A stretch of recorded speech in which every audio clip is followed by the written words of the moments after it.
Hello, and welcome to this month's video blog. Today I'm going to be discussing 5 tips to installing the Retroline system. The first thing you may want to consider when installing a Retroline, if you have not installed the pipe as of yet, be sure to install the pipe as straight as possible. By installing the pipe as straight as possible will reduce any form of resistance through the pipe, allowing the installation of the Retroline system to be much easier. The next thing you may want to consider when installing the Retroline, if the pipe is brand new and dry, is to lubricate the pipe. To do so, you're going to want to use something that is non-toxic and preferably water-based. This will allow the lubricant to wash out of the pipe after the installation is completed. Just like the first tip, by allowing the pipe either to be straight, and of course adding the lubricant is going to reduce the resistance of the installation of the heating cable, allowing you to easily push the heating cable through the pipe even up to very long distances. The other thing that you may want to consider when installing the Retroline, if this has not been done at time of purchase, but you would want to consider double checking and confirming that the Retroline system that you have purchased is the correct size.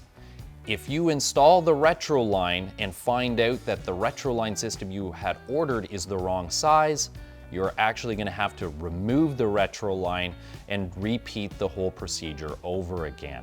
So to simplify and make sure that you do not have to do the job more than once, it would be wise to just confirm the pipe size to the Retroline that you've ordered to ensure that the system will be installed and the fittings are going to fit correctly. Another tip during the installation of Retroline is to feed the heating cable system at a constant pace. Do not try to go too fast. By going too fast, you may find that you may either slip or potentially cause harm to the heating cable by either crimping it and kinking it at the edge of the pipe. By maintaining a constant momentum, you will find that the heating cable system will better draw itself into the pipe.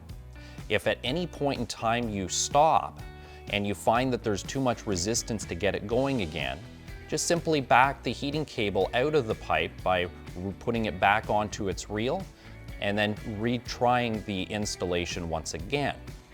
By keeping that constant momentum, you'll find that you'll have less risk of either slipping and being able to maintain that constant pace.